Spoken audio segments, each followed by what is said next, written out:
Hi. How are you? I'll Don't. I'll let you decide Don't. if you want to tell them what you did. How about a Patrick? Hold on. Hold on. Hold Can on. you Hold on. Hold on. what there, can you see his sexy Can you legs? see my sexy Patrick? He's a rug, but we hung him up so you guys could see him. Yeah, it's my new rug. Isn't he great? I got it. It was on sale for like $30. And I was like, yeah, I need a sexy Patrick rug. Yep. Sexy Patrick. So sexy Patrick. Okay. He's not a permanent addition. He's just hanging out there for today. Yeah. Today we're going to be sharing some of the feedback or comments that you guys left on posts both in the Handmade Alpha Facebook community as well as the Handmade Alpha Academy student campus about the worst Etsy advice that you've ever been given. I had to kind of cherry pick through them. Some of them were a little too long. Some of them, well, most of them were just a lot of the same bad advice. So we'll kind of cover a lot of them all within one comment. But there should be a good variety here. I'm curious to know, though, as we go through these pieces of bad advice, myths, outdated advice, and just unwanted opinions from friends and family. I'm curious to know if any of you in the comments also have experienced any of the things that we're going to talk about today. I know that I definitely have on some of them, so I'm excited to share them. But I hope that this can also be a good opportunity for you guys to start identifying some of these really common myths that are floating around online. We see them a lot on YouTube, different YouTubers that, they're not purposefully spreading, rumors. It's not like they're trying to maliciously attack Etsy sellers by getting them to do things that they shouldn't be doing. It's just they're myths, they're misconceptions, they're misinterpretations of Etsy's best practices. They're things that worked a long time ago that now don't work anymore. And some of it is just things that it's unwanted advice from family. So that's what we're going to be talking about today. It's going to be a lot of fun. After that, we're going to be answering some questions. I do have a couple pieces of news first that you guys are going to want to hear. First of all, on Thursday, this upcoming Thursday, which I believe is the 7th, 8th. What day is the Thursday? What day is Thursday? It is the 8th. So this upcoming Thursday on the Printify YouTube channel, I'm going to be hosting another webinar with them about Etsy SEO. Now, even if you don't sell print on demand, this is still going to be helpful to you. If you don't know how to do Etsy SEO, if you don't know how to use eRank, we're going to be doing some things there. If you've already done my free Etsy SE Oodles toolbox that's down below, it's kind of going to be a lot of the same stuff. So don't, move your schedule around too much if for any reason you can't make it. But we always encourage you guys to come hang out. I'm always really nervous when I'm hanging out with their audience because it's a totally different audience than my own. And I present better when you guys are there because I know that I've got at least some friends in the chat. So feel free to come hang out for that. I don't know what time it is. I think it's at 2 p.m., but the event page is already up. So if you go with the live stream is there, it's just not going to start until Thursday. So feel free to go check that out. The big reason you're going to want to go to that is because we're doing something we've never done before. We're hosting a really big giveaway over there and Printify is giving some stuff away. I'm not going to say what we're giving away yet. Some of you may know already, but please keep it a secret in case Printify doesn't want, us to talk about it. I don't know yet. But there's going to be a huge giveaway that anybody who follows me is going to want to hang out for. Other little tidbits, Handmade Alpha Academy, my Etsy coaching program is opening on the 14th. That is in what, 2 weeks? 2 weeks? Something like that. Yeah, less than 2 weeks. So make sure that if you're interested in signing up for that, you mark your calendars. We keep those enrollment windows really, really tight. It's only going to be 10 days that you can enroll. Though the program is completely self-paced, you can start whenever you want. I can't help everybody all the time, always, by keeping it perpetually open. So we do need to keep those windows very small. And we won't be opening again until December after the holiday rush. Yes. So if you're wanting to use it for the holiday rush, make sure that you plan to get in. Now's the time. Yes, June is the time when you want to get in. And we'll answer, if you guys have questions about it, we're happy to answer questions at the end. Other than that, let's get into some crappy advice. Yeah, let's look at some bad. Let me get this set up here. Some bad advice. He's got to shuffle the screens. How much is the program? Handmade Alpha Academy is $997. But we also have a payment plan for 6 months at $199 per month. But no matter what plan you're on, whether you pay all at once or you do the payment plan, it's all the same. We don't we don't limit your access to some things just because you're on the payment plan. Everybody gets the same thing. It's just how you decide to pay. Should start doing these as a slideshow instead of a video, so I can do them as a slideshow. That's fine. Instead of a zoomed in browser window. That's all right. All right. Okay. Screen share. Hopefully they can read that. It's kind of small. Should be okay. All right. So, worst Etsy advice that you guys have been given. And if you're not a member of the Handmade Alpha Facebook community yet, link down below. Make sure you join that because Yeah, you should be. I ask questions and do fun things over there. So, okay. Are you taking the mouse? I was gonna, unless you don't want me to. Doesn't really matter. Okay, so first piece of advice. Use Canva templates, change color and fonts, and sell them on Etsy. Yeah, don't do that. Canva just recently clarified their policies. You cannot just go into Canva, which is what I'm using here, go into their templates. We'll say, Just grab something. We'll say that I'm using this like subscribe, end screen for YouTube. I can't just go and change the color of a couple things on this template that they've provided and then sell it. You have to create something totally new. Now, if I wanted to use this for my own YouTube channel, I could. That's totally fine. That's what they're for. But you can't just go into their templates, whether that be like their checklists, their PDFs, their worksheets. You can't just go in and change some colors and some fonts, make it, look a little different and then sell it. You have to create something new if you're going to sell Canva templates. And if you're going to sell Canva templates, you cannot sell them as a PDF. You have to send them as a Canva link. And anything that is editable, anything that they are filling something in, writing something in, is considered a template.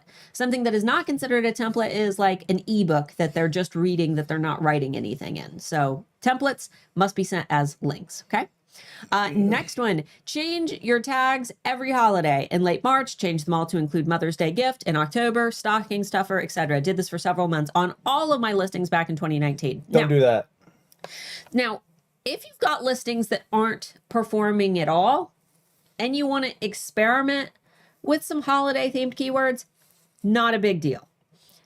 But don't go in and change all of your listings to put holiday keywords in there.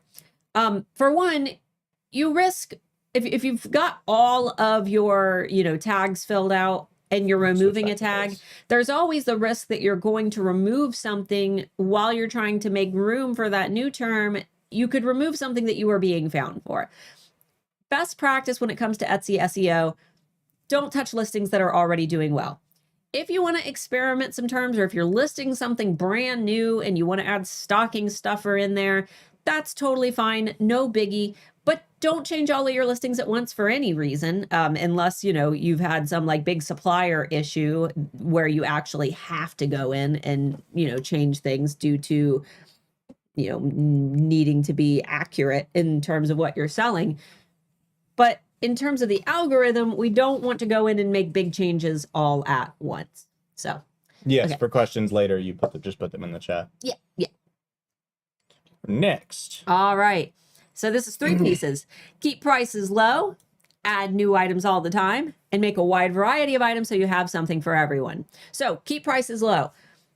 You do not need to price at the bottom of your market. You guys know what I always say. Price in the top 10% of your industry, which you can do by going into erank.com, go to the keyword tool, type in some keywords associated with what you're selling, scroll way down the page, and you'll find an area called common price points. And you can identify what the high end of your market is. You want to price around that range.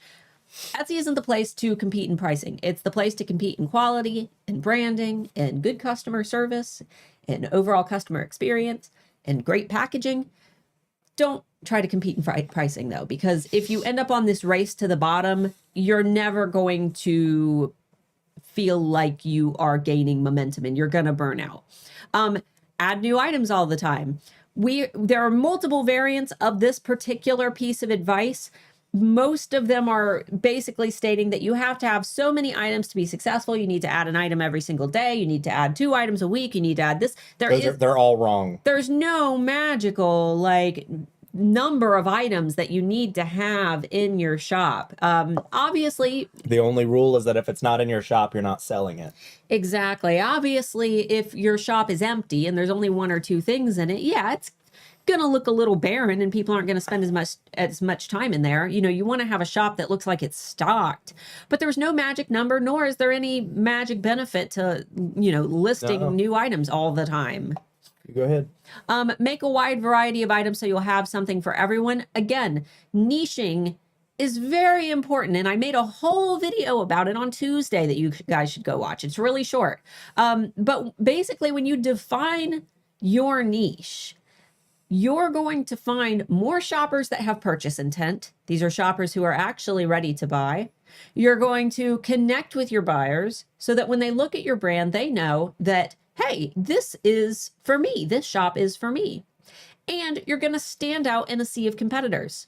One of the things that we talk about in the Tuesday video is the difference between an industry and a niche.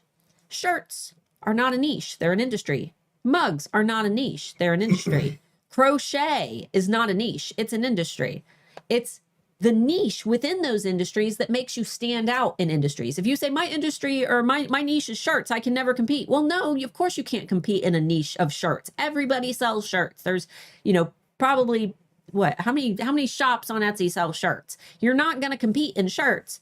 You need to find out what kind of shirts. If you exclusively sell retro 70s style, you know, funky shirts, then you might actually be able to compete in that niche because you have narrowed yourself down.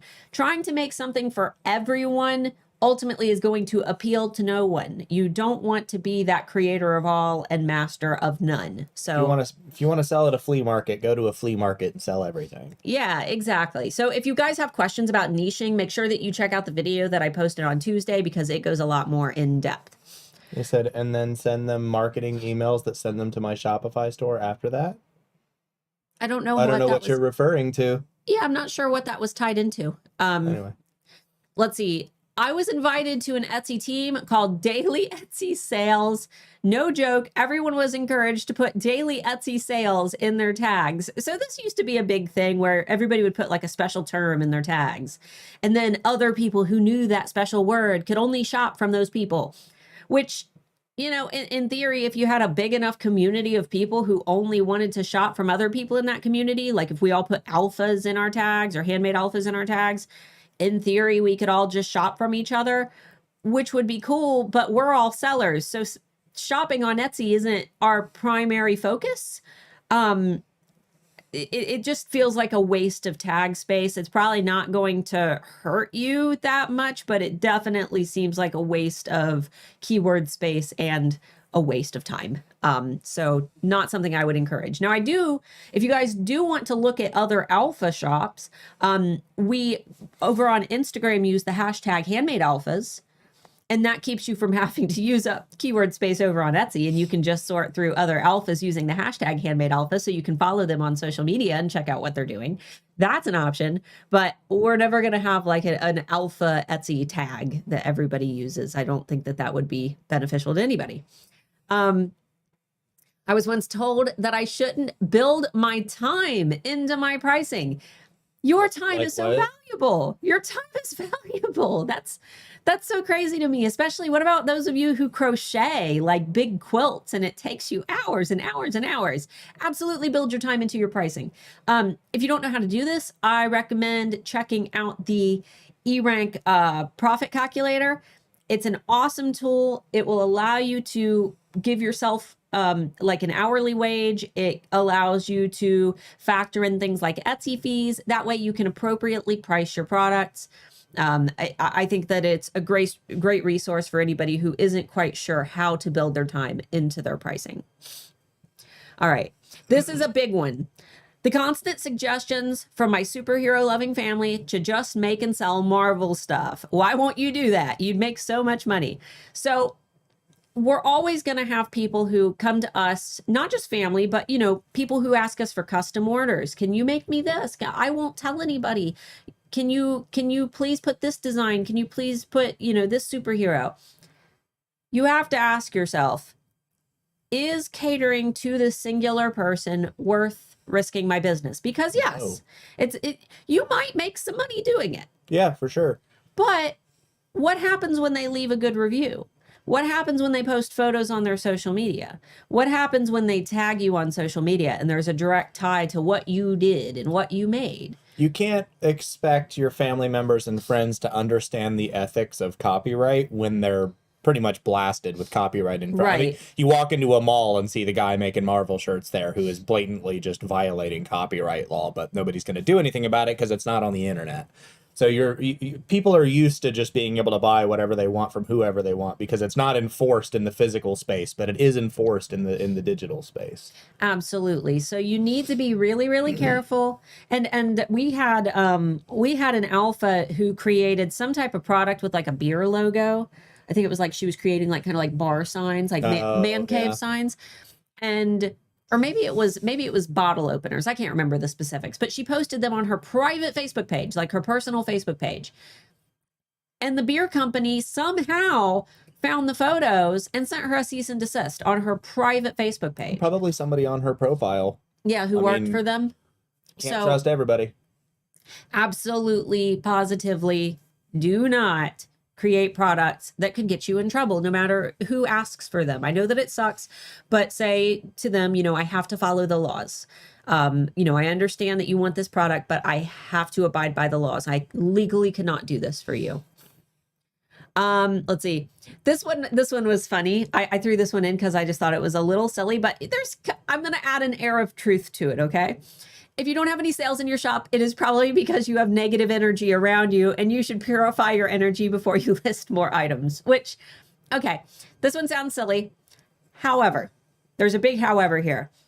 I'm not feeding into, you know, you've got negative energy around you. Yeah, and we don't do the metaphysical thing. Right. I mean, here's the thing. Don't take away from what might be the actual problem. Like maybe your photos really suck, but you think that there's negative energy around you and that's what's driving your sales away. No. When in reality, you need to focus on your photos, or your SEO sucks. That's not negative energy. That's bad SEO. However, I also have people that I've followed for years who will post on their business pages and say, my electric bill is due, guys. I really need to make 3 sales by 3 p.m. today. The first 3 people to buy from my shop are going to get a freebie. You know, thanks for helping me out. Or can anybody Venmo me like $20 until next week? Or the last 6 Facebook posts you made included the word woke. Like, or it was political, or it's not like, keep that crap out of your workspace. Right. Because that is all negative energy, right? Like we don't do the metaphysical thing.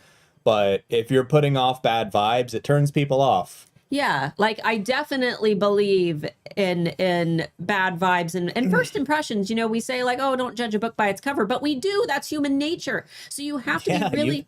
You can't expect people to follow that rule when that's literally what we're made to do. Yeah, you have to be so careful about the energy that you put out into the world. And one of the things when I talk to high school students, I go back to my high school and speak about the future, is I say, you know, whatever you guys put on your profiles, whatever you're posting on Instagram, whatever you're posting to the world, you have to know that that is your brand.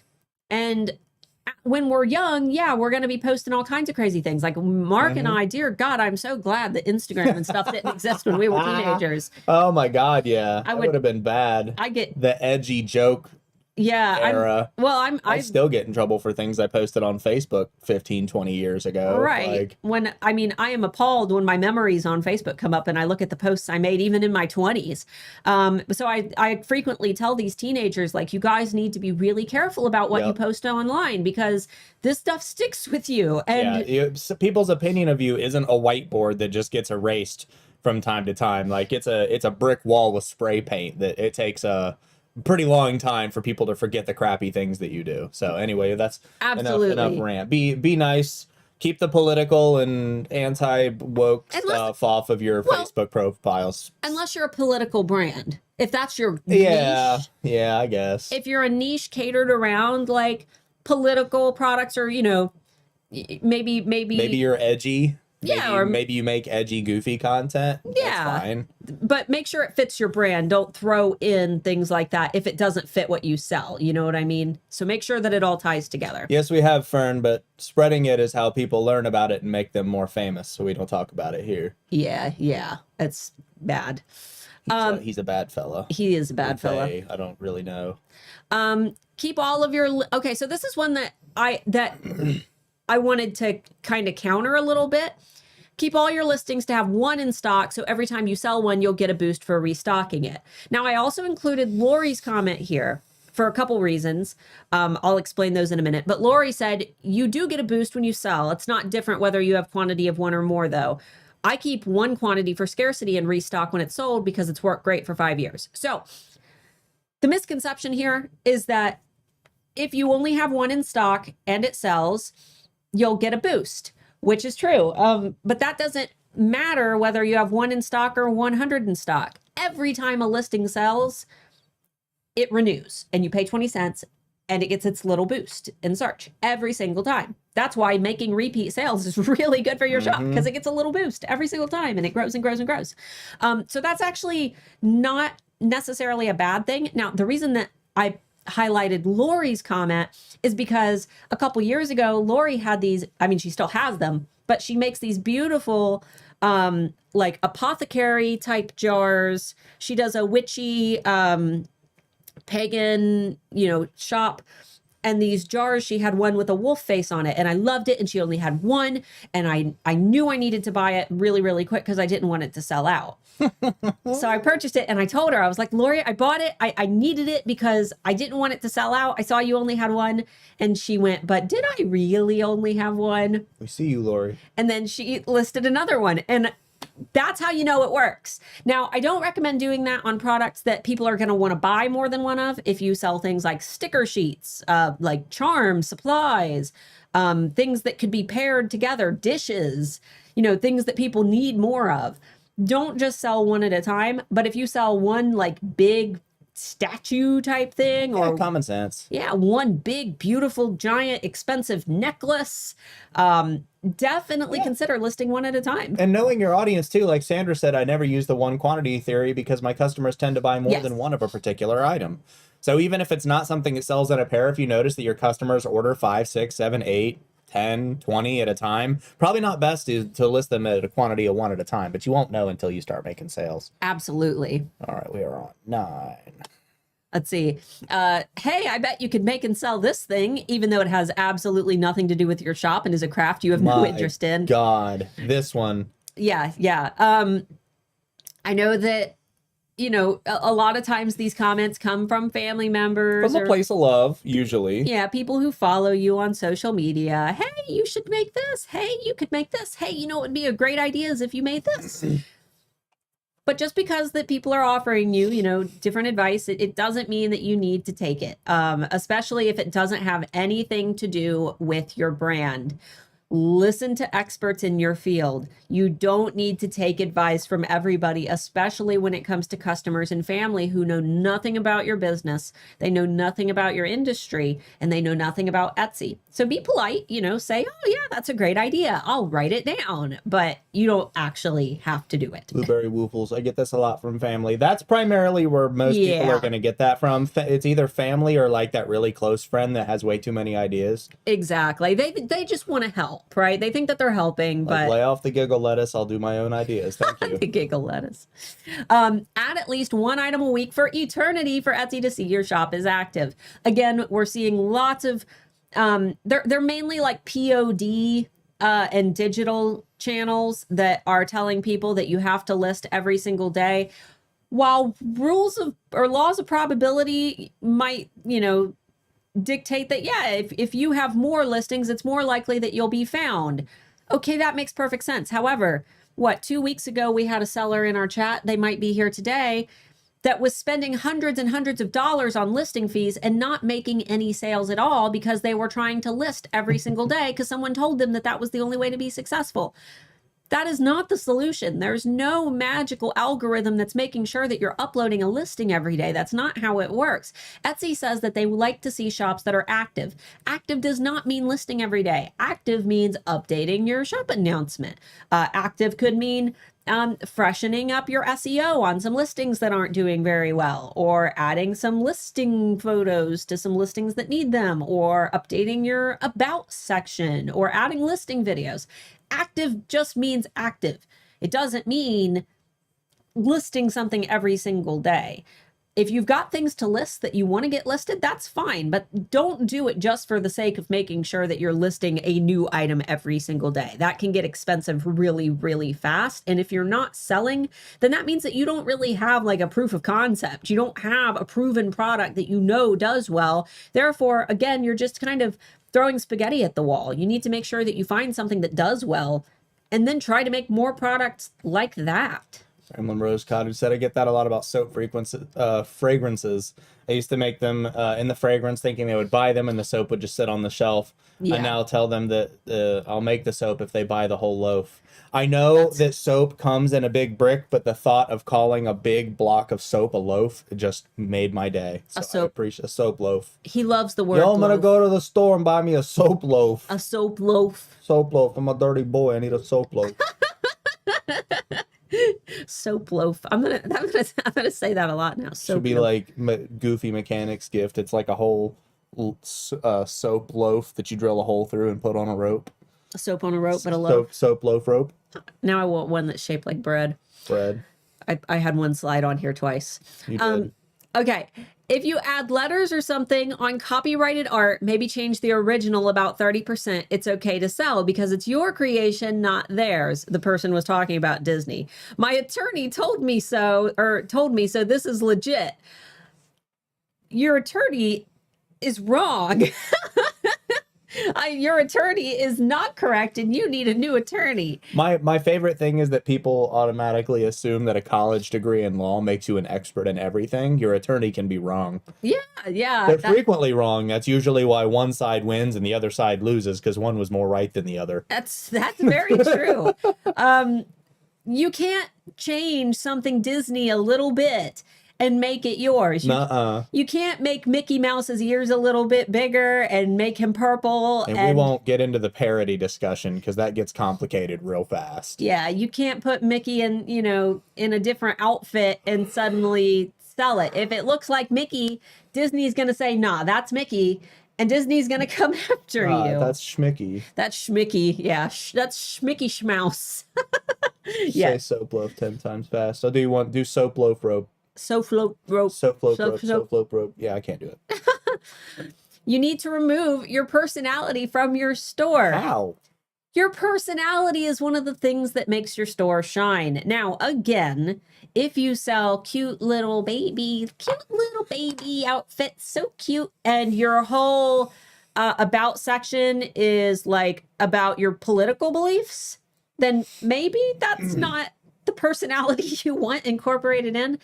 But some of your personality, the things that connect with your brand are important because they help people to trust you. Etsy is so full of knockoff shops right now, shops that are just, drop shippers that have no personality or tie to what they do. They're not passionate about it and they don't care about their customers. We all see shops like that are just kind of trying to take advantage of an active marketplace in order to list a bunch of crap. A bunch of crap. Your personality is the thing that helps to connect you as a person with your audience so that they know that this is actually a real human being selling me a handmade product or a product that they've designed. Make sure that you include your personality in there, because that's the thing that makes you human. And Etsy's whole slogan, whether I agree with it or not right now, is to keep commerce human. They're definitely they're not doing a very good job. No, they're not doing a very good job, but I like the idea, the concept. Right. All right. I like the concept. You must have 100 listings. We got Pam's comment. You must have 100 listings. Get out of here with that crap. You do not have to have any special number of listings. While you should have enough in your shop to make your shop look stocked, I've got shops that I favorite that only have one listing, that have sold thousands and thousands of this very one specific listing because the one listing is so cool. Your bookends over there, that's all they sell, are those bookends. And they only sell one thing in their shop, and they sell thousands of them, just one thing. So I don't recommend only having one thing unless that one thing is so cool that it holds the weight. Or so popular that it's going to explode. Right. But you also don't need to have 100 listings, 1,000 listings, 2,000. There's no magic number. Etsy's not counting how many listings you have. It's silly. For POD, make one design, put it on 5 to 10 different colored shirts, copy that listing 5 to 10 times, making the thumbnail a different color for each of the listings. This will also mean that you can do 100 listings a day with just 10 designs. Total waste of time and money, not to mention if anyone came to my store, it looked super weird because I had the same shirt listed 10 times. That's such weird, specific advice. It's saturating the marketplace. I understand what it is. It's just stupid advice. Like, it's such a disservice to people who go to your shop looking for a specific thing when all they see is the same exact thing. I heard this one thing, or this one coach told me, and it's always, when it starts with that, it's always the worst advice, and it drives me crazy. Yeah. I hate sounding like the know-it-all coach that's been around for a while, but we've been around for a while and we've seen it all, and it's been the same crappy advice since we started. This one is like one of those POD, like, super cool sunglass dudes who drive a Lamborghini type business coaches. That's one of the advice or pieces of advice that we see from, those get rich quick people. Like, make as much as you can. And you might make a quick buck off of it. But the point of running an Etsy shop is longevity. Of course, if you're a millionaire and you can afford to pay 100 people to make 100 different shops with 1,000 listings each, you're probably going to make a quick banging buck out of it, right? But none of the shops are going to have any longevity. They're going to get torn apart by terrible reviews. Yeah. It's stupid. The whole concept's dumb. Ooh, Christina Nicole is here. We've got a good one. Hi, Christina. You're going to love one that's coming up. It's hilarious. Shilling is okay as long as people purchase from a different IP address. Okay, so Shilling, first of all, Shilling is when you have your friends or family go buy a bunch of your products so that they can inflate your shop with good reviews. And typically you would either give them the money to do it, or, you would ask them to do it and you would reimburse them. If your family members are legitimately purchasing your products because they want them, or maybe they say, hey, can I have some of your soaps? And you say, well, could you buy them from my Etsy shop so that you can, leave the review and I get the good credit from Etsy? That's fine, because they wanted your product. But if you're reimbursing them and asking them to do it just so they can leave good reviews to inflate your reviews, that's not just against Etsy's policies, that's against the law. Yeah. So that is a crime. And it doesn't matter if they're using different IP addresses. If Etsy finds out, which we actually just had a shop reach out. It's not that hard for Etsy to look and see, wow, all these people are from the same city within 5 minutes of the seller. It's really not that hard to figure out, oh, all these people buying this thing have the same last name as the person running the shop. That's weird. Why would they buy 100 items from the person that they could just walk over and get them from? Yeah, we had somebody who said that she had, when she was early on, like she had her husband buy a bunch of her products and review them. But she said it took a long time, but she ended up getting shut down like months and months later. Well, yeah, because it's going to probably be stuck in a catalog of things for them to investigate. They're not just going to rush over. So there's millions of sellers on Etsy. Sometimes it takes some time to, you think you got away with something, oh, you duplicated another one. Yeah, I know. All right, these are all from Handmade Alpha Academy students starting here. So these are exclusive to HAA students. Max out your ad budget regardless. It was basically get to that 2K ceiling that Etsy has. Sometimes, depending on your shop, it's 1K, and your sales will follow. Oh, and put all your listings on ad when doing so. Sigh. Wow. No, I don't think so. I think you'd be good to max out your ad budget on like a holiday on your best sellers if you were running a shop that would make that money back. Like if you know you're already busy Right, around that like, time. oh man, we're doing a Black Friday sale. We've made like 50K so far this year on the shop. Let's put $2,000 into our ads because it's a write-off anyway. Yeah, like that would be different, but all of your listings. That's stupid. Don't put all of your listings. Unless you've only got like 10 listings, then maybe that's okay. Like a new shop and you're just testing the waters. Yeah. But you should always prioritize your best sellers on most things. Yeah, this one is expensive. Let's see. Your best sellers aren't just your best sellers because that's what sells best. It's what people are the most interested in. Yeah. So Etsy's already showing it to the most people. So why would you advertise something that no one is buying? It's not that putting the ad is going to make it show to more people, which it clearly it will, but it's going to show to more people, and it's also going to be a product that people are more likely to be interested in because people like your test subjects are your audience. So if they're buying one particular product, that's the one people want. It doesn't matter if you put an ad on another product. It's not going to make that other product look like something else that they're going to want to buy. Yeah. Anyway, Also, I know that sounds like common sense, but also continuously change your keywords on selling listings, so ones that already sell, to optimize them. Don't ever do that. Don't ever do that.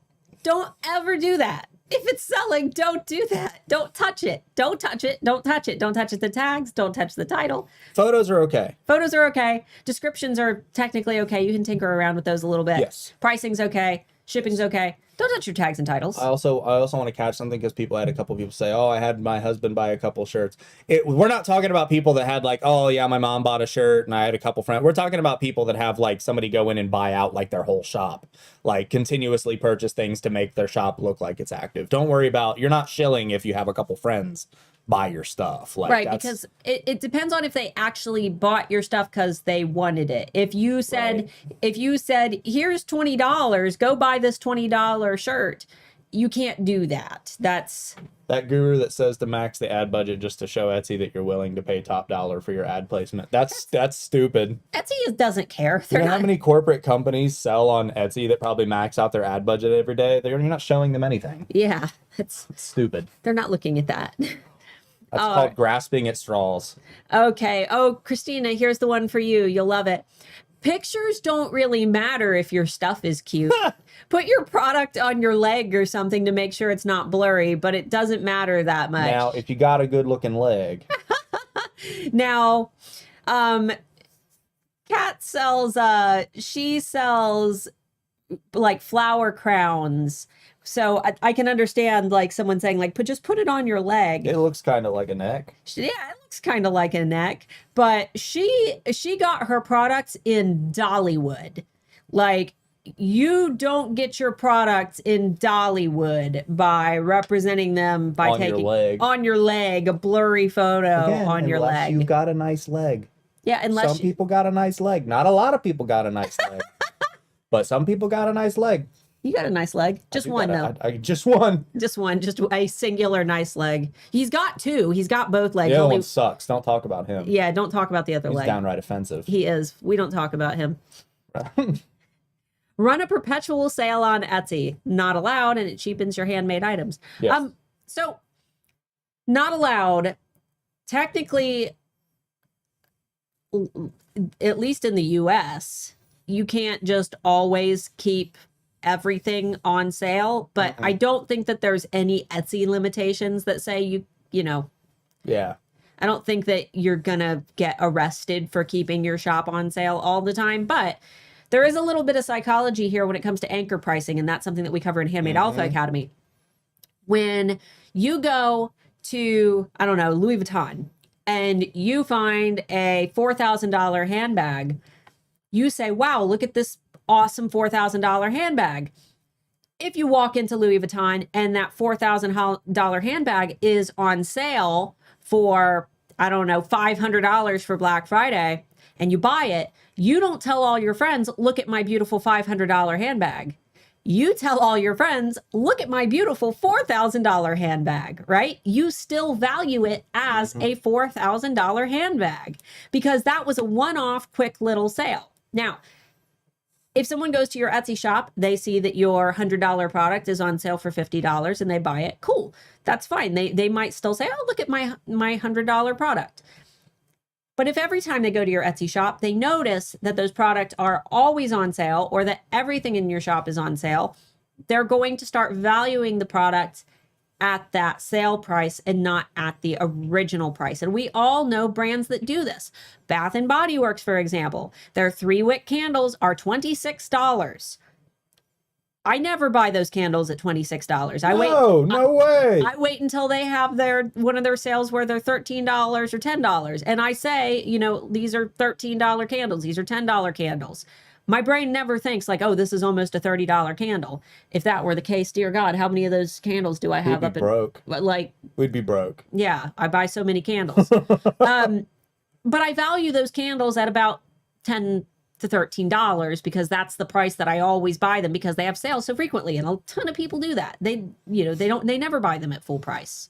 So you don't need to run a perpetual sale. You don't. And also, raising your prices for the sake of doing a sale to sell your products at the same price they would have been is against the law. Yes, that is. I like to bring that up when we start talking about running sales because a lot of people don't know that. Yeah. Pam said, apparently, Mr. Moore is a leg man, it seems. Not really. We joke about my legs because my bodybuilding past, no matter how fat I get, I have the legs of a Greek god. His legs don't get any fat. I don't store fat in my legs. I just have beautiful, wonderful legs. They're so chiseled. I just don't all understand. The time. And I'm so big right now. It's wonderful. Anyway. I'm so jealous. I wish I had me legs of a Greek god. I do. They're great. You can see every little bit. Like I'll do a leg calendar. I'm looking like Patrick back there. Wait, show Patrick real quick for those who joined. Patrick, oh yeah, for those of you who joined late. Look at his. Oh no, this Friday Bean logo. Hold on, hold on, get rid of it. There he is. See his sexy legs. There he is. See his sexy legs. That's me. That's her. That's me. Okay. Okay. Are you ready? Bean logo back. Okay. Back screen share. Okay. All right. SEO isn't that important. Just gain traction using ads whenever you can. You can't gain traction with ads without also having good SEO. You can't have one without the other. Ads rely on keywords to know who to show them to. You can't just gain traction with ads and have bad SEO. That's not how it works. This one is so silly. There are a lot of new Etsy YouTubers out there who are like, how to optimize your listings with no keyword tools, no keyword research tools. And yeah. I'm like, my favorite are the you can use the Etsy's search bar. Use the Etsy search bar. Like, that's such terrible advice. That's catered for shoppers to know what's available, not for sellers to know what's in demand. And it's also personalized based on where you live. Yeah, it's using a keyword research tool is like having a really good thermometer. You know, have you ever used a thermometer and you pop it under your tongue and it immediately tells you your temperature and it's just so fast and accurate and you love that thermometer? But then you also, you know, there's people who are just like, oh, let's see if you've got a temperature, and they do it by the forehead. Like using the Etsy search bar, that's kind of like feeling temperature up here. But to know the exact temperature, you want to make sure that you're using a thermometer, right? You need to know exactly what your temperature is. It's the same thing. You need to know what the search volumes actually look like for these terms. You need to know what the demand is, what the click-through rate is, what the competition levels are. You're not going to know that by doing this. You're not going to know that by just using the Etsy search bar. You have to use a tool that's designed to tell you this. So yeah, and the whole, you know, you can just use ads. No, you can't, because ads rely on keywords too. That's so silly. What about having sales on your items consistently one day a week, every week, like hosting a sale consistently every Friday? That's fine. If you can make an event out of it. That's fine. I just keep in mind that if you're doing it for all of your products, that, you know, people might come to expect that sale if they are. But that can be a tactic in and of itself. Yeah, just make sure that you're always making a profit even when your products are on sale. That's my suggestion. Mm-hmm. All right, so this was a 3-parter. You need to add listings daily/weekly and have as many listings as possible. again, we've kind of covered this one. My visibility score should be 100% for my top listings. So, and she had said pretty much everything in the $4,000 coaching program that I got. So there was, I'm not going to name names, but there was a coaching program that was $4,000 that a bunch of my, my now students who found me afterwards, told me about. But apparently these coaches were saying that you had to have a 100% visibility score in E-Rank.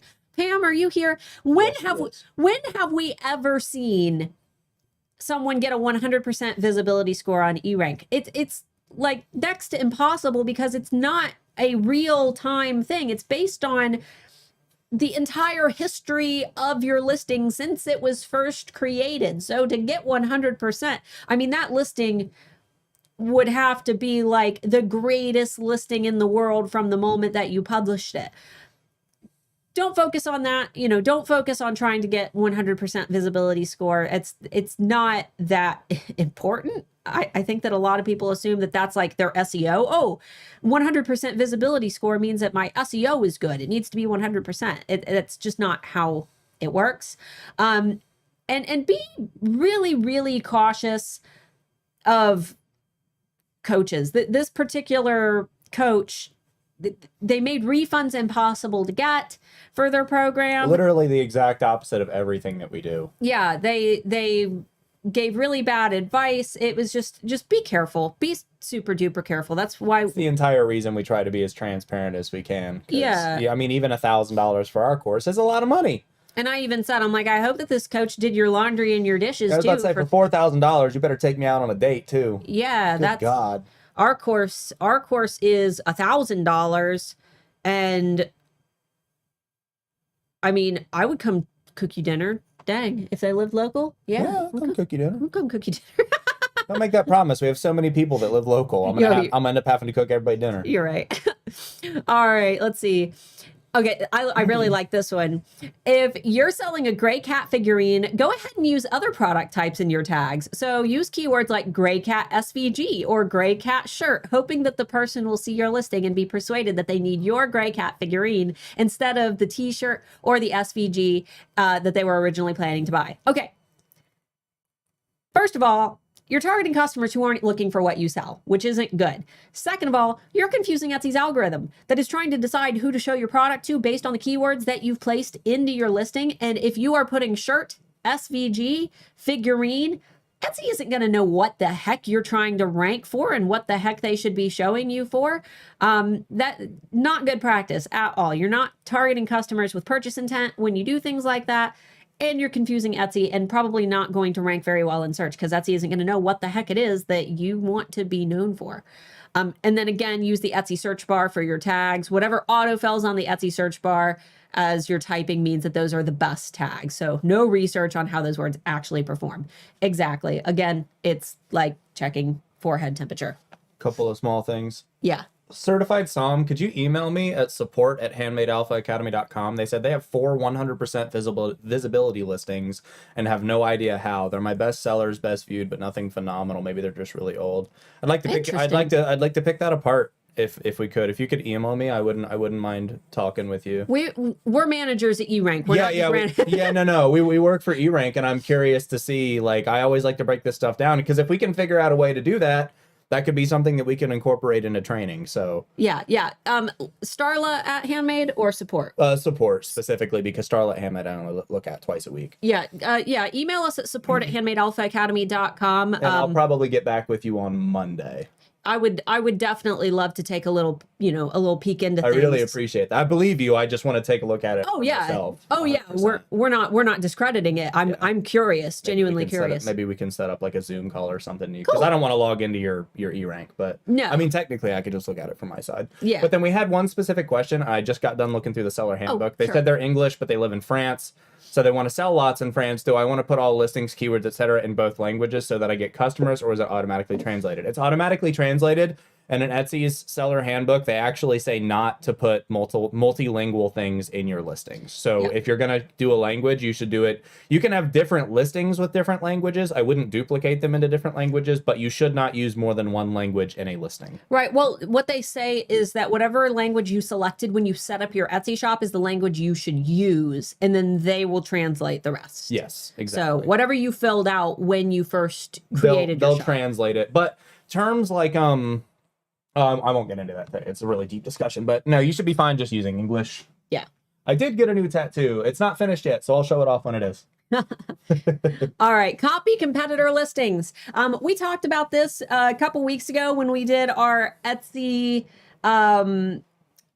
Greg versus Jason Momoa episode. If you missed that, wow, you missed like the best episode of the Friday Bean we've ever done. Everybody loved it. Yeah. But basically, you could copy your competitors' listings 100%. You could take their exact product. You could steal all their photos. You could take their title, tags, descriptions, pricing, everything, and copy exactly what they do. And you would still, for one, not rank beside them because you have no listing quality score and they do.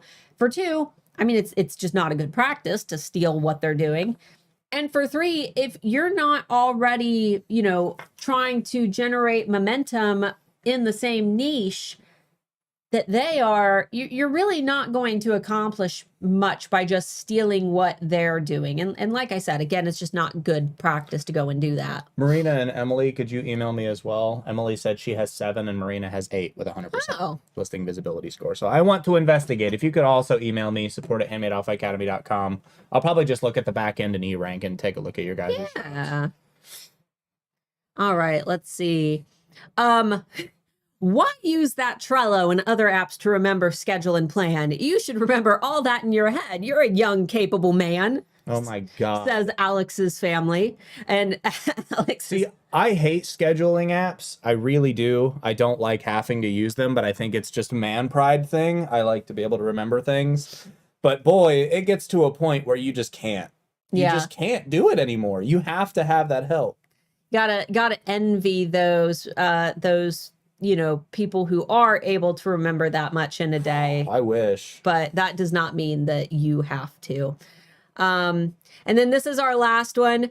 Who wants animals on their walls? Not me. You should change your niche if you want to sell, or if you want your artwork to sell, said by a lady at a booth I did. And a family member who, by the way, after several years now has 3 of my paintings hanging in their home, which Joy, she mainly does animal artwork.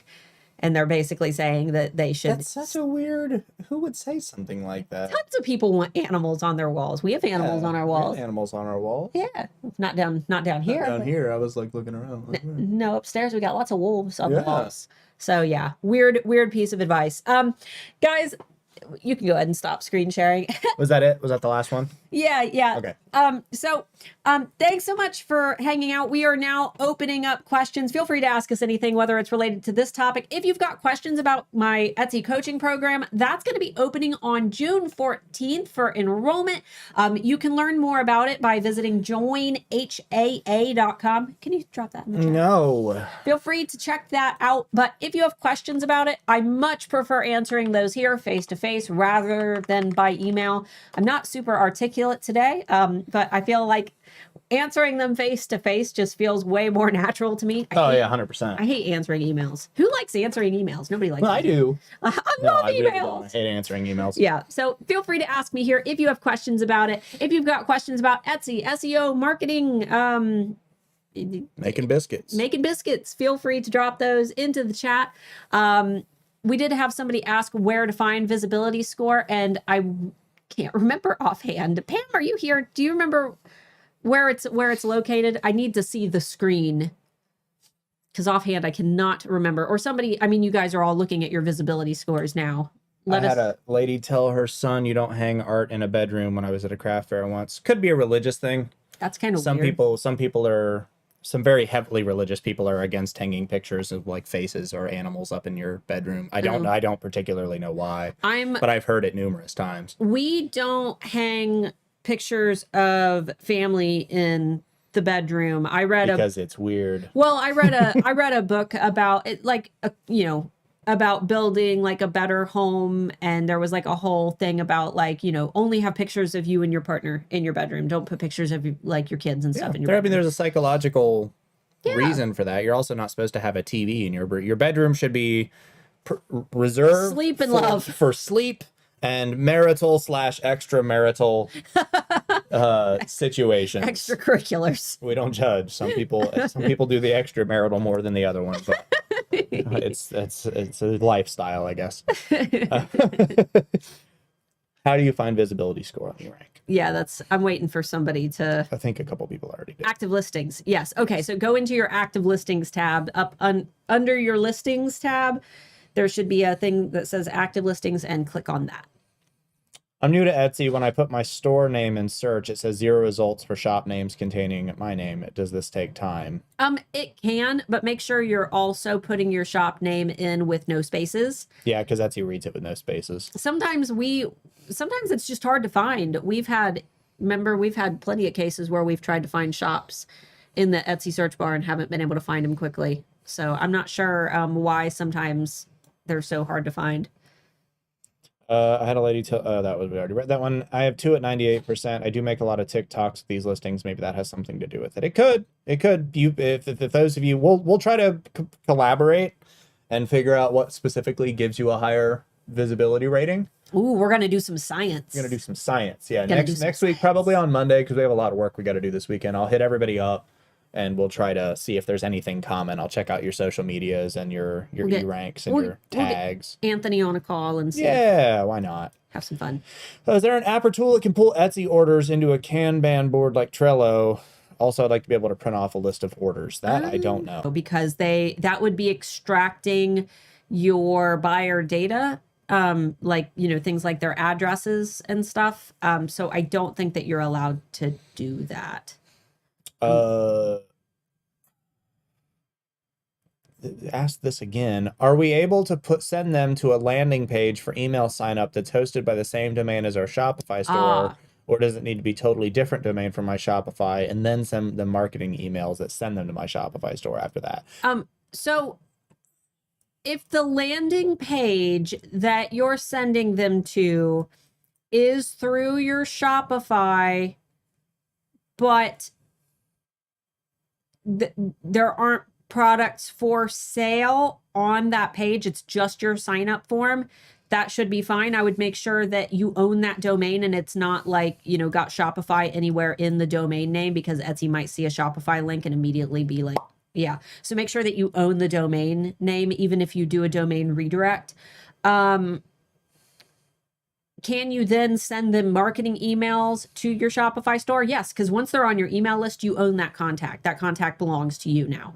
So you can send them wherever the heck you want to. You can send them to an eBay shop if you wanted to. You just can't do that marketing directly on Etsy because you can't direct them from Etsy to buy somewhere else. But you are allowed to direct them to an email list. Just make sure that on the page that they're signing up for, there are no products for sale on that page. She said there was a first part to this question. I assume that was the second part because you began it with and. Yeah. And then send them marketing emails that send them to the Shopify store. If they're on your email list, Etsy has no control whatsoever of what you send from your email list. Yeah. And same with orders. If you have like a little printout that asks them to join your E-rank or your email list, or if you've got a little printout that says, you know, save 30% off on your next order by shopping from my website, you could do that as well, because Etsy doesn't dictate what you put in your orders when they go out. So you could totally toss in a little coupon right in the box. What would be a good goal for visibility listing, and where do I find it? That's kind of hard to answer. Visibility scores, again, are based on the views of your listing from the time that it was first created. So there's really, I can't really say that. I don't really look at visibility scores. I've never cared about them. No, I've never really cared. I've never cared about them. There are so many things that I would much prefer to look at, like, for example, my rank for the keywords that I want to be found for by using the rank checker. I don't have a lot of opinions on visibility score because it's not a tool that I put a lot of weight into. And that's why I found it so odd that there were coaches literally telling people that their visibility scores needed to be 100%. It just tells me that those people didn't know what visibility score actually meant. So, yeah. Do you recommend free shipping? If you can. Try it out. It's going to work different for everybody. You can absorb it into the price of your product. Yeah, experiment. There's no such thing as free shipping. It's shipping included in the price of your product. Who's absorbing that cost? Yeah. So try it out. Every industry is going to see different results from it. Some people say that they see good results. Some people say that they see no results. Some people say that they see better results from not offering it. If you're shipping 500-pound tables that cost $1,000 to ship, probably shouldn't do free shipping because you're not going to be able to, right? Yeah. So if you can do it, do it. If you can't, don't. Try it out. I sell emotes and overlays and stuff for streamers. I'm having a hard time looking for people to listen to for selling strategies and marketing for what I do. Is there a good place to look? The selling strategies and marketing are going to be kind of about the same no matter what you sell. With you know your industry better than anybody else, so. Right? I mean, Mark and I, we have been known to do a little twitching but we're not primarily Twitch streamers, so we don't really. Right, but for the most part is what you're selling a product. So I would dare say that in any industry, including yours, your best bet is to build an audience through external means like places like TikTok, streaming.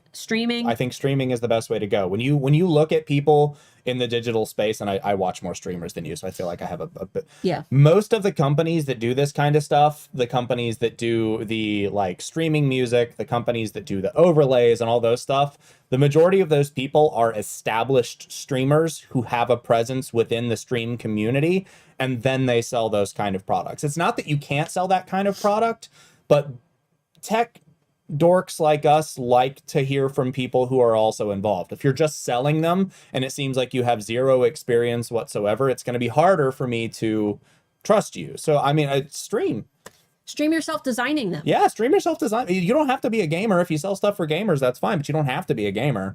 But make a name for yourself within the sphere. Get in the Reddit community. Get in some Discord communities. Get in some different blogs, become popular with a couple of other Twitch streamers. There's tons of other things that you can do. Your marketing might just have to be a little bit unique because you're getting into a space that's relatively new within like the last 10 years. So the strategies are kind of just be involved. I mean, really, it's the same thing with the music community. People don't get famous in the music community anymore by playing good music. They get famous by being a good person and being involved in the community. You could also streaming's the same way. You could also create resources for people who stream where, we're teaching about Etsy. You could teach about, some good streaming practices, talk about, ways to brand your streams. Maybe you could start teaching things like that. And that's content on its own where you're also marketing what you create. So, yes. Laughs in studio apartment, bedroom, what bedroom? Well, then maybe just don't put pictures where you can see them during adult fun time. That's primarily why you don't do that. Yeah, I don't think anybody wants to look at pictures of great old Aunt Bertha. No, don't look at me. Catch that right at the wrong time. Regarding copyright, I've seen many shops who crochet baby costumes and they'll make Mickey Mouse, Cinderella, but put inspired. Does this make it okay? Nothing makes it okay. No. Nothing makes it okay. I crochet too, but I'm terrified to do this. You should be, because you shouldn't do that. Inspired by, fan art, I do not own the rights to. None of these terms are going to protect you in a legal battle. Unless your lawyers can beat Disney's lawyers, do not do it. It's not that these shops are being, permitted to do it. It's that they haven't been caught yet. And Etsy isn't the one that takes them down. Disney is. And Disney specifically has lawyers who specialize in doing exactly this. And I know that it sounds like they don't because you go to Etsy and you see tons of Disney products. But Disney waits and they watch and they wait until they see that you've made so many sales and they figure out how much money you've made. And then they sue you based on the amount of money that you have made off of their intellectual property. Plus whatever money it costs them to sue you and whatever trouble else they feel like stacking onto that. It's just not worth it. No, don't do it. Let those people get caught, let them make their mistakes, but don't partake in that because it is not a good strategy. And it's very likely that eventually those shops are going to get a big fat cease and desist in their mailbox. Or a lawsuit. Or a lawsuit. Speaking of copyright, what about a song lyric song lyrics unless expressly stated by not just the artist, but if they're under a label, the labels usually own the rights to the lyrics. Lyrics are a no-go. It's still copyright infringement. If I were to write a lyric right here on stream and sing it, and it was mine, that from the moment it came out of my mouth or the moment I put it on paper, it is my intellectual copyright property. It is a lyric to a song. It doesn't matter if they're under a label, doesn't matter if they're an indie artist, whatever, unless the person that owns it gives you explicit written permission, it is not your property. So no, lyrics are not okay. Yeah, unless they're open domain. That's a little different. But even then, you got to be careful because a lot of the times people will do like, I don't know, Jimi Hendrix best hits, and they'll re-release the songs under the label on a new CD. Well, then it probably belongs to the people that re-released that music. That's true. So you have to be really careful with music. Yeah, anything. I wrote a book. I've got a science fiction book. You guys can go buy it. But I own that book. If you were to go and try to sell fan art of the characters in the book, even if the fan art was completely original, I could sue you because I wrote that book. That is my book. I own that book. I own everything in the book. You cannot create anything without my permission. That goes for everything. And there are some, we talked about it last week. Sarah Maas, author of the Court of Thorns and Roses series, she is very easy to license with. You have to pay her, but she is easy to license with. However, Disney, big artists, big musicians, you're not going to be able to license with them. There's no way. It's millions of dollars. You can try. The thing is, most of them already have exclusivity deals with other merch vendors and other like websites.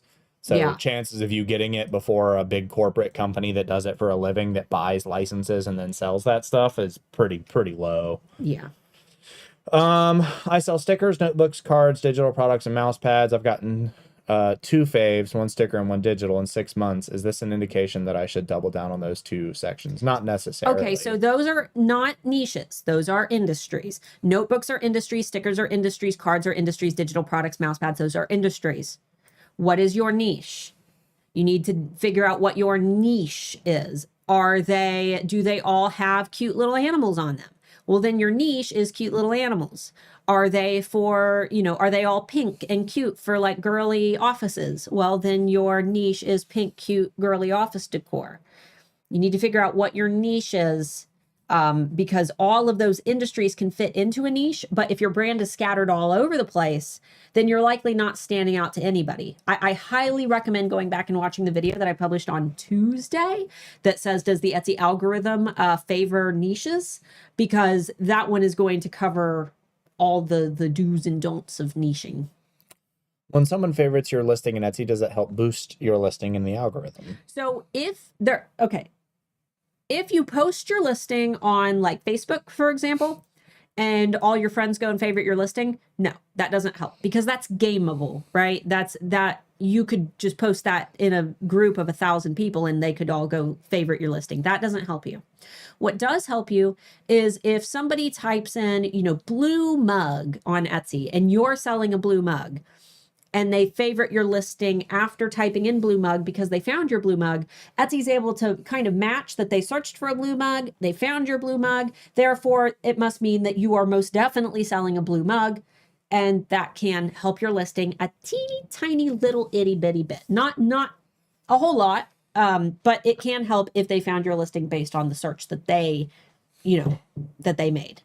Somebody said my tat looks crispy fresh, that medium glossy glint. Because I got hustle butter on it. I got cream. I'll post some good pictures of it when it's finished. We still have to do the antlers up here. It looks kind of goofy right now. Antlers, and then there's like a whole wood scene that we got to fill in. But I'll post pictures on my Instagram. You can follow me, Marc, M-A-R-C-M, big_Marc M.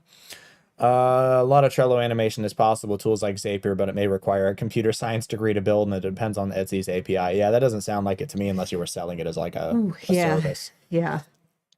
Listing pictures in the shop are all cropped since like 2 days ago. I had a bit of text on mine to say digital items, etc. The words are cut off. I noticed a few other shops having the same issue. We had that issue a few times too. Sounds like Etsy's playing around with stuff. Yeah, they're probably playing around with stuff. When that happened to us, we always were able to just go in and click edit. readjust the thumbnail. Yeah, and readjust the thumbnail, and then it would fix it. It'd be a pain if you got 1,000 listings in your shop, though. Yeah, I bet.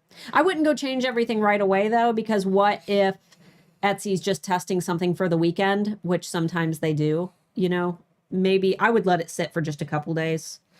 None of my listings are showing up on eRank under active listings. This is because I do not have eRank Pro. No. Is your Etsy shop connected to your eRank account? If it is and you have refreshed your eRank, then contact their support. Yes. Down in the bottom right corner, we've got a little chat feature. They should actually be online right now. So feel free to contact our support gals and they can help you out if you're not seeing Etsy did a big update yesterday as they were publishing via the API. So they probably pushed an update and they're going to have to fix some things. Unfortunately, that happens sometimes. Does shutting down my shop hurt my shop? I recently shut my shop down for mental health reasons. Shops that have, so it doesn't hurt your shop. But the thing that maintains your listing quality score so that they rank in search is activity by shoppers. So whether your listings are all sold out, whether you've deactivated all your listings, whether your shop is on vacation mode, whether your shop is just sitting empty, it doesn't matter. Shoppers can't interact with listings because there's no listings to interact with. Therefore, those listings cannot maintain listing quality scores. Therefore, their rank will start to fall the longer that they're inactive. But that's okay. Don't stress about that right now because you cannot be a good business owner if you are not mentally primed to take care of business. So if you're taking a mental health break, that needs to be priority because for one, we're in Etsy's slowest season. If there was ever a time to take a break from Etsy, it's like right now. Yeah, this is a great time to take that break. You can always generate that momentum later. And when you come back, just do some heavy marketing on your social media accounts to try to drive some of that traffic back into your shop so that people are kind of, tinkering around, clicking around, and that can help Etsy to recognize that your listings are back. Also, remember, if you're having to take frequent mental health breaks and you're having to take extended mental health breaks, make sure you're getting with like a therapist or a mental health specialist that can help get you through that a little bit easier. Absolutely. You never know. You might have a disorder. You might have some kind of condition. You might have something that you need medicated for. You might have a generalized anxiety disorder. You have no idea. And unless you've been seen, you don't know. Yeah. Take care of yourself. Take care of your brain. That's always our big piece of advice. Yep. About listings in other languages. I'm not mixing languages within the same title or descriptions, but I do use the multi-language function and add my own translation. Should I stop doing that? No, that should be fine. If there is a tool specifically for adding translations, then it's there for a reason. Yeah, I didn't know that there was a multi-language function. See, I didn't either, but if there's a multi-language function, it's clearly going to be safe to use. Yeah, it would be integrated. Etsy just tells us to write our listings in the language that we selected when we created our Etsy shops. Yeah. I don't even think that's what it says anymore. It just says be consistent. I just read through it like 2 days ago. Back to multiple listings. I do teacher designs. I want to rank for individual grades or subject areas. So I wouldn't want to list each grade in a separate listing. You could. I want to rank for individual grades okay, so that's fine. You can do that.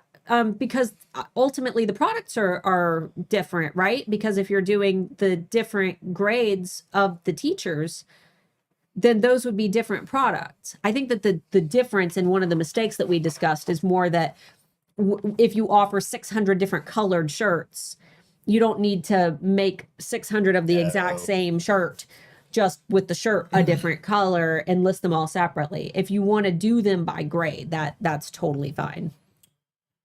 How do y'all keep up with your many jewelry orders to produce? You don't sell jewelry anymore. How did? Well, barely. It was Mark and I, especially around Black Friday. We usually worked around 16 hours up in my upstairs office. Oh yeah, post Black Friday and post launches most of the time, because we did launch releases and everything would sell out just the second that we listed it. Because we did it live. We would do it through live on our Facebook page, which we teach you how to do. Just worked hard. He sat at my desk. I sat across at a different desk. We gave each other jobs and we stuck to it and took breaks when we absolutely needed it. But most of the time after launches, it was like 16 hours a day for 2 weeks straight, just backing orders. And we would just turn on like comedy specials to listen to or podcasts. We would make our like shipping deadlines exceptionally long. just in case. Probably longer than like 3 weeks, because we knew it would probably take us up to 2 weeks. But if something happened, maybe we ran out of chains or we miscalculated something, we would have time to figure out an alternative for what we were going to do. It was a lot. I've much enjoyed switching to POD in recent years. Adapt to your experience. You don't know what you're going to go through until you go through it. You're going to make mistakes. You're going to screw up. You're going to get a bad review from something stupid you did.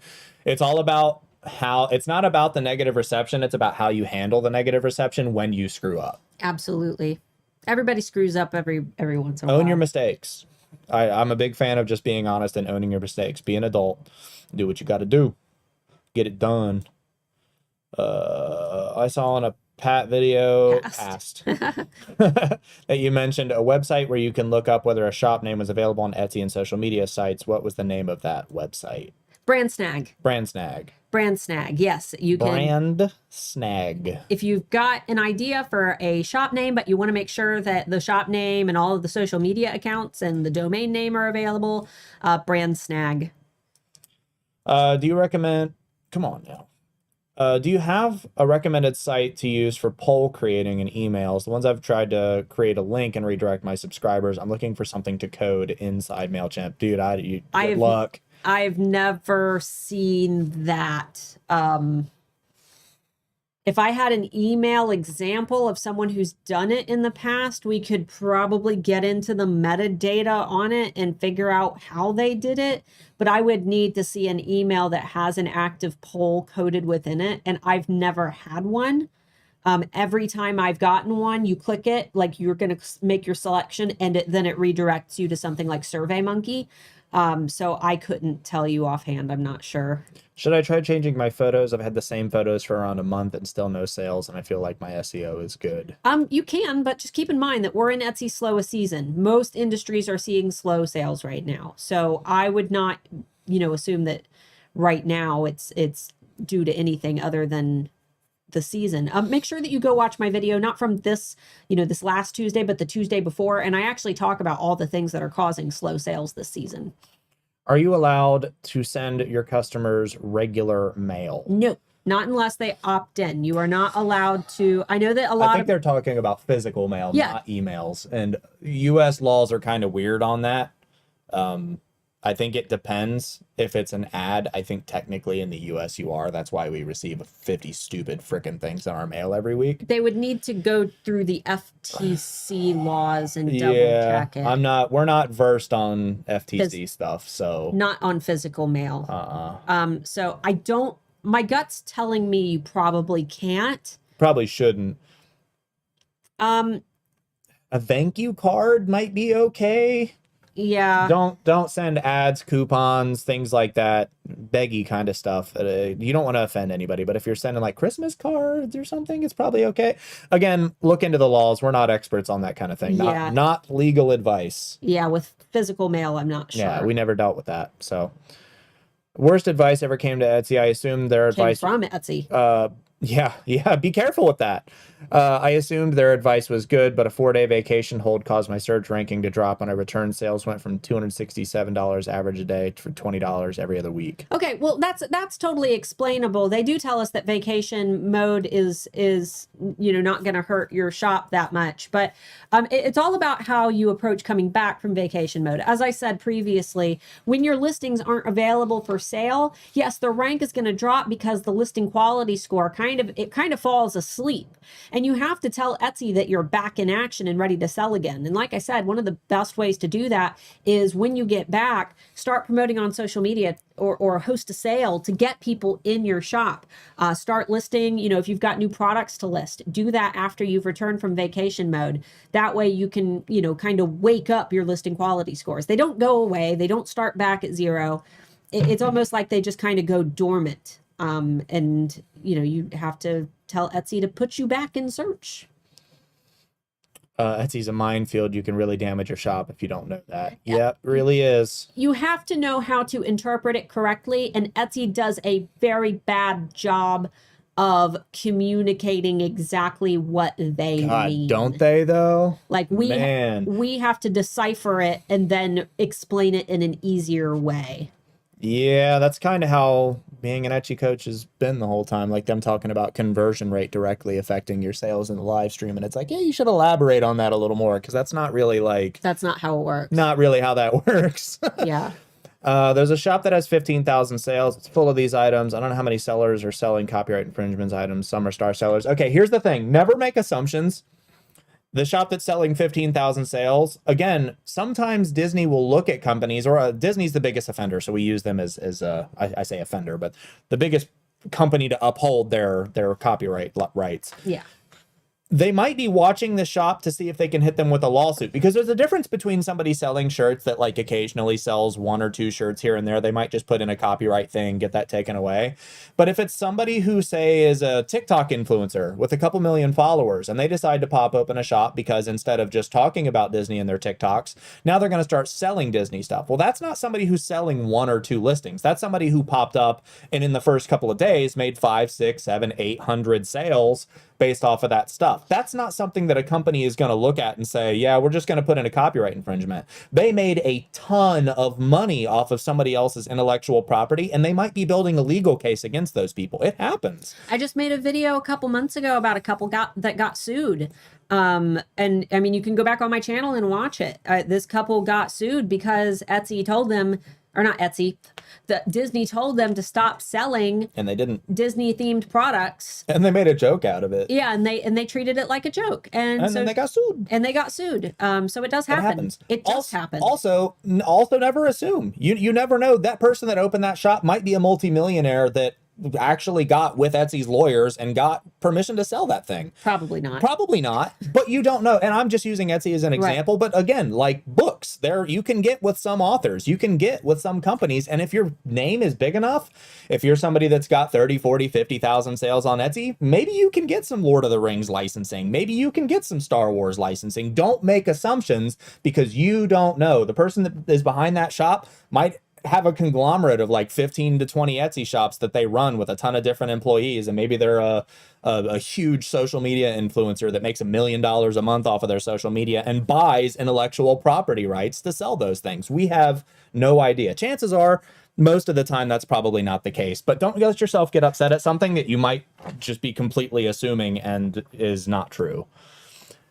I want to start selling on Etsy. What I should know as a beginner, where should I focus at the start? Watch our videos. Watch our videos. Yeah, go back. There's everything. There's so much. If you're brand new, you need to focus on branding. You need to focus on photography. You need to focus on SEO. You need to focus on, your marketing. You need to focus on making sure that you are understanding trends. My biggest piece of advice, if you are brand spanking new, go through my channel. It's a wealth of knowledge. You're going to find a ton of things that are going to help you. I think my phone is ringing. Probably was. It was. Give me 1 second. I'm looking something up. And down below, for those of you who are new, I've got tons of freebies that are a great place to start. SEO, honestly, is a really great place to start, because that can not only help your listings to rank in search, but it can also help you with identifying in-demand products. My free Etsy SE Oodles toolbox down below, that is a step-by-step little guide to getting started with your Etsy SEO and researching demand and making sure that your keywords are working for you. It's got a little mini course in there about how the Etsy algorithm works. That's really important. It's all laid out in the exact order that I recommend, like digesting the content. So that would be a great start for anybody who is new, because it's really all the best Etsy SEO content that I have.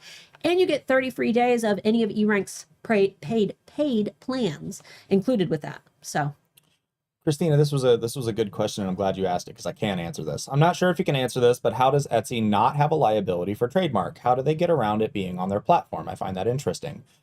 They can get away with that through a little law called Section 230. It governs what websites are responsible for as far as content is concerned on their website. I'm not going to go into the huge thing, because the Supreme Court literally just ruled on this in favor of Google and Facebook, because the big thing was, and obviously terrorist attacks are a huge sad thing. It sucks that it happens, but a family basically had family members die in a terrorist attack, and they wanted to remove Google's non-liability in basically giving people the information capable to make them capable of conducting terrorist attacks, and Facebook for advertising pages and things with pro-terrorist stuff and trying to make Facebook liable for that. And I know that sounds like a completely different thing, but it all falls under the same concept. Do we hold websites in general with millions of users liable for every single thing that gets posted on their website? Is that a reasonable thing to ask? And I think most people would say absolutely not. There's no way. We see how AI reacts to things when they're posted and how terrible it works and how bad, like they'll post, oh, well, the Amber argument is a perfect one. On Etsy. Now, if you post something with the word Amber in it, your shop almost immediately gets those listings removed. We see how bad that is. Even in reference to a color, even in reference to a name. But that is why Etsy is not held responsible. So basically what Section 230 does is it says you're not held responsible for what's done on your website as long as you are doing everything within your power reasonably to prevent those things from happening. So Etsy has systems in place to make it easy for copyright holders to push their copyright suits. They can take down listings with virtually no effort whatsoever. So Etsy's doing their part. That's why. So they're protected. And the Supreme Court found in favor of Google and Facebook basically the same thing, because it's unreasonable to say that a company with 300 or 400 employees should be able to monitor what millions of users are doing at all times, 24/7, 365. Yeah. So that's why. Sorry, big complicated thing, but internet security is something you should always be looking into, because obviously our jobs kind of rely on that. I was going to say, Mr. Intelligence Analyst. This whole thing that we work on relies on the fact that we have a free, open, and secure access to internet. And Section 230 is why we can sell on Etsy safely. Yeah. Anyway.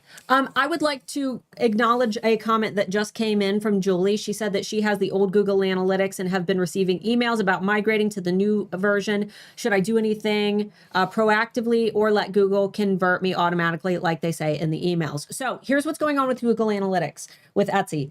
If you are connected currently to Google Analytics, in July, you are going to lose access to Google Analytics. We are currently running on a version of Google Analytics that is connected to Etsy called Google Analytics 4. That is the version of Google Analytics that Etsy integrates with. Universal Analytics. Universal Analytics is the version of Google Analytics that works with Etsy, right? Those work. Google released a new version of Google Analytics called Google Analytics 4. Google Analytics 4 does not work with Etsy. Universal Analytics starting in July is going away. So we have 1 month left.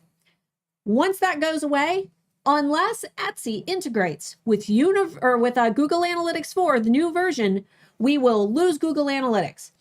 Any tracking data that we have over at eRank that relies on Google Analytics, if you have that set up, if you've connected to Google Analytics, then connected your Google Analytics to your eRank account, that's also going to go away.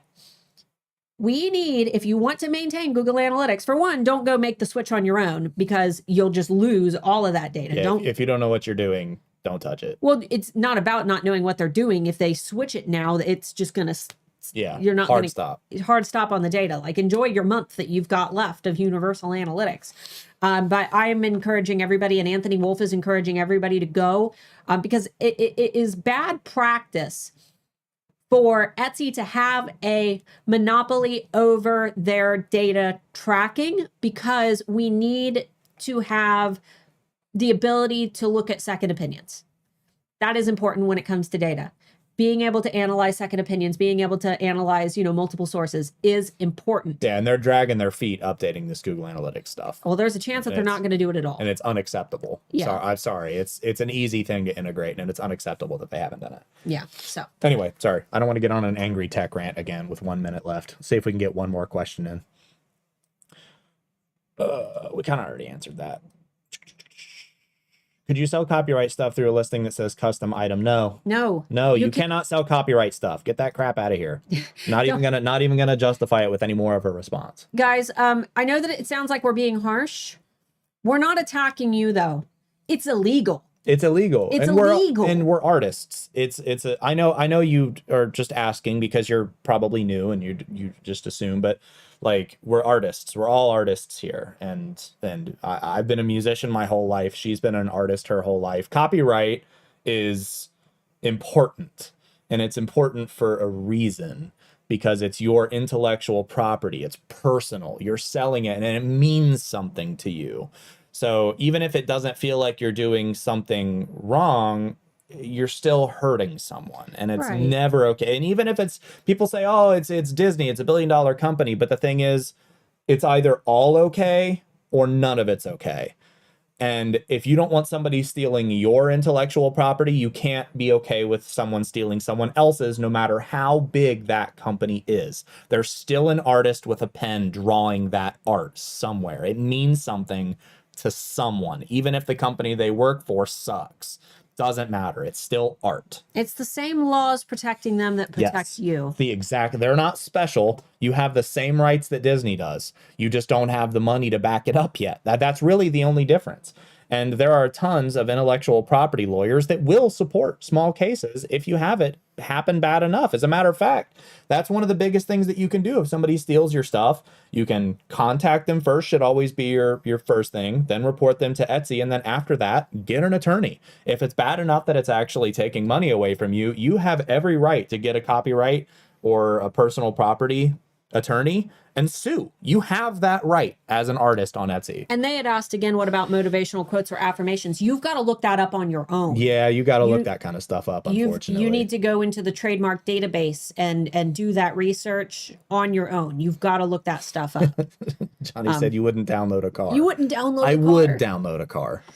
Yeah. And then somebody had also asked, did eRank discontinue the buyer lookup for post reviews? The bad buyer check? Yes. And Karen check also doesn't work anymore because Etsy well, Etsy got rid of that part of their API. So we can no longer access that data from Etsy. Etsy has disabled that ability within their API. So that's not an eRank, getting rid of it for, because we didn't want it anymore. It's Etsy removed that capability. Yeah. And also to expand on Christina's thing one more step, there's also other copyright laws that play into that. Section 230 is just like the first line of defense for people. There's other like individual property laws and things that don't make websites liable for that content, which is why there's all kinds of like art websites where people draw fan art and stuff, and they're not responsible for any of it. Yes, and good question. You have to check the trademark too, and someone may have trademarked it. Exactly. Yep. Lots of common phrases that get trademarked. There's so many stupid things that get trademarked too. Don't do your, if you do text on your shirts, do your due diligence and just look it up, because there are some stupid things like we've even done here on stream, like wifey. There are all kind of stuff like that you have no idea. It might sound like a common phrase that everybody uses that's copyright by some dude that owns a mall kiosk in Toronto. Like, you never know. Just do your due diligence. All right. Anna had said, I just seen the Printify giveaway info on their upcoming live video. Oh, okay. So they did say it. Do we need to be Printify users to be eligible? No, you don't. Okay. So since they already posted it, I will say it. We are at the end, guys, but I am this Thursday. You guys are going to want to stick around for this, so don't leave yet. This Thursday, I am doing a webinar with Printify covering Etsy SEO. You don't have to be a Printify user. You don't have to even use Printify. You don't even have to be a print-on-demand seller. That is going to be over on their YouTube channel. They're hosting that. We're doing something that I have never done before, and I am never doing it again, okay? So no whiners. Nobody get mad at me. No upsetty spaghetti. If you're upsetty spaghetti, then, No regretty, you got the spaghetti. Exactly. We're giving away a Handmade Alpha Academy scholarship. One. We've never done it before, but they asked nicely. They've been really great to us. So partnerships are awesome. Partnerships are awesome. They're a big company. We're a small fish compared to them. We're gonna help. Expand. Yeah, we're trying to help the big fish, and the big fish will help us, right? So 1 Handmade Alpha Academy scholarship. 1. And it's going to be random, and you have to be there live, and they're going to be running it, and they're going to be picking the winner. So I have nothing to do with that. It's going to be a random thing, but you have to be there live to attempt to enter that. So for those who don't know what it is, Handmade Alpha Academy is my 9-module Etsy training program. It is my Etsy coaching program that is going to teach you A to Z how to build, market, and grow a dominant brand on Etsy step by step, no matter what stage of business you are in. It doesn't matter what you sell. It doesn't matter if you're a big seller or a small seller.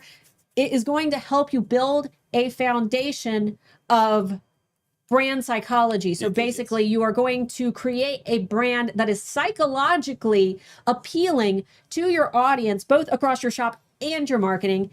And you also get 12 months of eRank Pro. It comes with the whole kit and caboodle that everybody else gets when they join Handmade Alpha Academy. You get, Christina Nicole, she's got the amazing product photography essentials workshop in there that is included. You're going to get, the Alpha Holiday Boot Camp that we do every year. That's normally $100, $120 on Depends on when you check out. Yeah. But like I said, we've never done this before. And Handmade Alpha Academy, for those who, don't win the scholarship, because there's a lot of you in one scholarship. For those who don't win, Handmade Alpha Academy will be opening for enrollment on June 14th. 1-4. Through the 24th, 10 days. That's how long you have to enroll. The program is self-paced. It's all, pre-recorded. You can go in anytime and start learning. But you have to enroll during that window because we don't have employees. It's just Mark and I. Just us. So we've got to have the time to help you through, to answer your questions. You guys get access to our private email addresses. So anytime you need help, you can message us. Or you can post in the Handmade Alpha Student Campus on Facebook, where our 1,000+ students are also there to help you, many of whom have 6-figure businesses. We have some amazing students in HAA that are here in the chat right now that can vouch that they're going to be there to help you as well. It is something that I built. We're going on 5 years now, and it is the greatest thing that I have ever created in my wee little lifetime. So I like it. It's pretty cool. I like it. That's pretty cool. So if you have questions about it, feel free to email me at starla@handmadealphaacademy.com. You can also go to joinhaa.com. I just posted the link in the chat for you. If you want to learn more about the program. But yeah, guys. Oh, look at you guys. You're so excited. Awesome. So hopefully you guys will come hang out on Thursday and be really respectful. This is their playing field. This is their thing. I'm there to teach their audience about Etsy SEO because a lot of them have no idea what SEO even is. A lot of this content is going to be really newbie level for some of you, but come hang out. Come hang out. Feel free to, to fill their chat with love. And if you are interested in HA, we do a 30-day money back guarantee, no questions asked. We don't do the crap that other sellers do where they make you fill out a form or submit homework. You could just email me and say, hey, the course sucks, and I'll refund you. I don't think anybody's ever done that in the 5 years we've done HA. No, we've had maybe 2 or 3 people say, her teaching style is not for me. But you guys, we have over 1,000 students now, and we have had literally 0 complaints. Right. So. You guys see my teaching style, hopefully since you're here, it kind of connects with you. What time is it on Thursday? You know what? I'm actually not sure. I think it's 2:00, but you'll have to go to the event page on their YouTube channel right now. Just type in Printify. They have their own channel. Yeah, it'll be on their channel, and there will be, something about it over there, like a little thing that you can click to hit notify. And Emily said, seriously, if you have the means, join HAA. It literally changed my life. Oh, that's awesome. What time Thursday Pacific Standard? We think it's 2 p.m. Eastern time, 7 p.m. UK. I'm not. Yeah, I don't even know. I can look real quick if you guys want me to double check. Yeah, you can look real quick. Yeah, HAA is totally worth it. I think so too. Let me see. I think all 300 of you here should go buy it. Pay for our dinner. Let's see. Put dinner on my table, please. Okay. It is scheduled for June 8th at 2 p.m. Eastern. So, and then the thumbnail, it looks like this. It's got my face on it. It's kind of blurry. Kind of doesn't look like anything right now. It just kind of looks like a blurry mess. It's called Rank Higher on Etsy SEO Tips to Boost Your Sales. So you can go hit notify me. There's one person waiting. It was probably her. It was probably me. Yeah. How much is the course? It is $997 one time or 6 months of $199. per month for 6 months. Per month for 6 months. And then what was the date that we decided on? September I believe 1st. If you pay it off prior to September 1st, I will cut off your final payment. I had to set up a date because I had several, literally like 20 people email me like well after the date to pay it off. Yeah, but So- we are happy to drop off your 6th payment if you message us to and pay it'll be off. the same as the one-time payment. Yeah. All right. Guys, thanks so much. We've got our outro, video to play that has some testimonials for Handmade Alpha Academy. But like I said, if you have questions about the program, we've only got 2 weeks until it opens. Please don't hesitate to email me at email me at starla@handmadealphaacademy.com or post in the Handmade Alpha Facebook community link down below. Free to join that, ask questions. You don't even have to ask them to me. You can put in there, hey Starla, I don't want you to answer this. I want to hear from actual Handmade Alpha Academy students. You can post your questions just to them if you want to, and I'll stay out of it. But thanks so much, and we'll go ahead and... Where can I get your email? Starla@handmadealphaacademy.com. Starla, you want to type it in real quick? Oh, nope, not really. So y'all need some branding on the outro. We have branding on the outro. It's at the very end. It's at the very after the testimonials. It is kind of a long email. We should shorten that. Okay. There you go. There you go. Starla@handmadealphaacademy.com. All right. Roll the outro.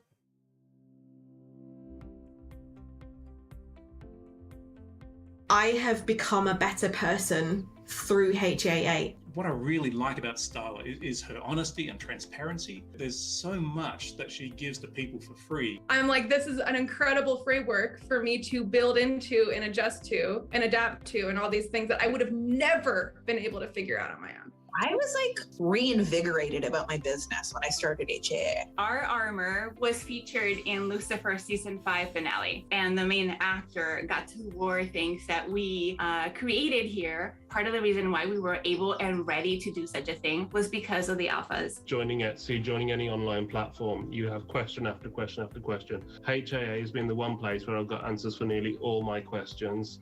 You guys and what you have done with the Handmade Alpha Academy has literally changed my life.